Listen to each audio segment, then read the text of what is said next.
In this video, we'll talk about the essentials of HIIT. HIIT training can give you some amazing results if performed correctly. However, there are a few essentials that you need to consider before starting HIIT.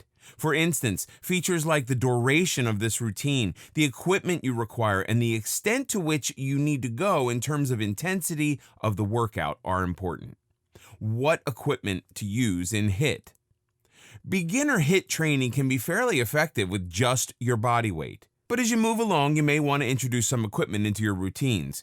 HIIT training can be done using an assortment of methods. You can work with anything from a Stairmaster to a bike or treadmill, or even incorporate sprinting, bicycle sprints, or elliptical workouts. But whichever machine or activity you choose, you need to do it hard, fast, and only stop when you feel you can't possibly sweat anymore. A popular choice for HIIT in this regard is a treadmill. It's best to use a curved treadmill since this gives a full body workout. Another common choice for high-intensity workout is the stationary bike to accelerate heart rate and keep it pounding there. An arm bike is also a good machine to use during high-intensity workouts. Working out on this machine requires maximum effort, and wrestlers have been using it for building their strength for a long time. However, if you do not have the budget for all these machines or a gym membership, you can simply get a jump rope. A jump rope will get your heart rate up and keep it there for the duration of the workout. If you want to follow a somewhat no-equipment HIIT plan, then stick with moves like jumping jacks, sprinting or sprinting in place, and high knees to get your heart going. How intense should the workouts be? High-intensity workouts are cardio workouts that are aimed at getting the maximum effort in a short period of time.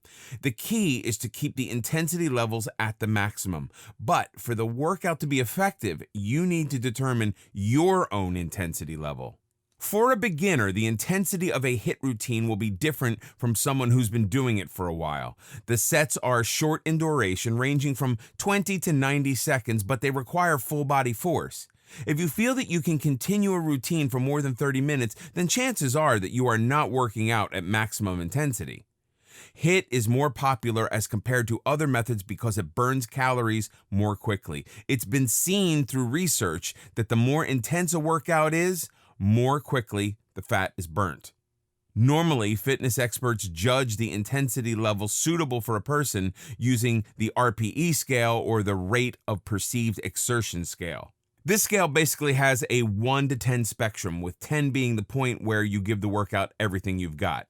Every person needs to determine where they stand on this spectrum and try to move to 10 by gradually upping the intensity of their workouts. How restful should the rest periods be? While most people do find this strange, rest periods are imperative in a HIIT workout session. Without rest periods, you cannot get the full benefits of the workout. Once you're done with one set of exercise, your body needs to recover before it can perform the next set. The mechanism for HIIT is that the body first goes into an anaerobic state during the high-intensity workout. During the rest phase, the body is forced to recover to aerobic conditions. This shift between the two conditions consumes a lot of energy and results in fat burning. The HIIT rest period does not have to be full rest. You can also have an active recovery period, such as a plank or walking in place. The ratio that most fitness experts follow is a 1-to-2 ratio. For every 1 minute of high-intensity workout, you have to take a recovery period of 2 minutes.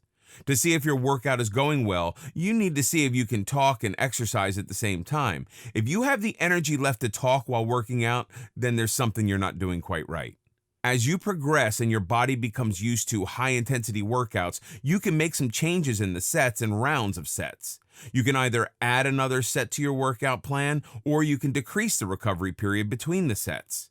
To get maximum benefits, make the recovery periods active. For example, for the 2 minutes recovery time that you get, spend one in a plank and the other in a full rest state. How long should the workouts be?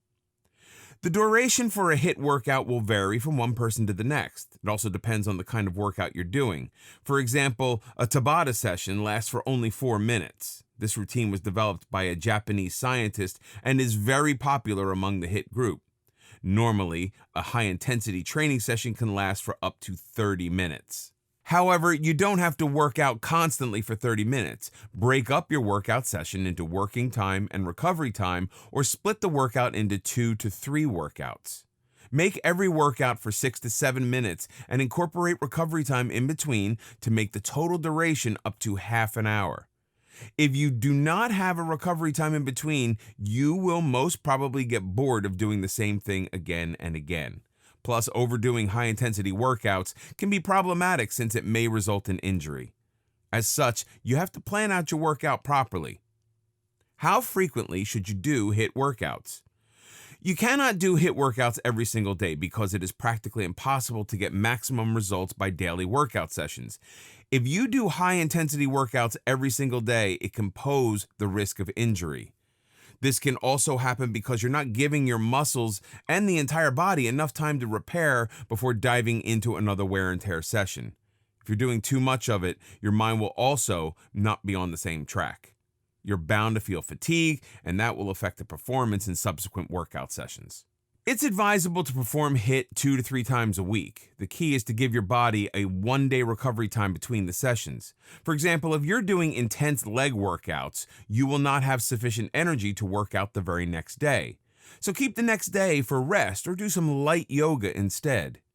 How to prevent muscle burn during HIIT.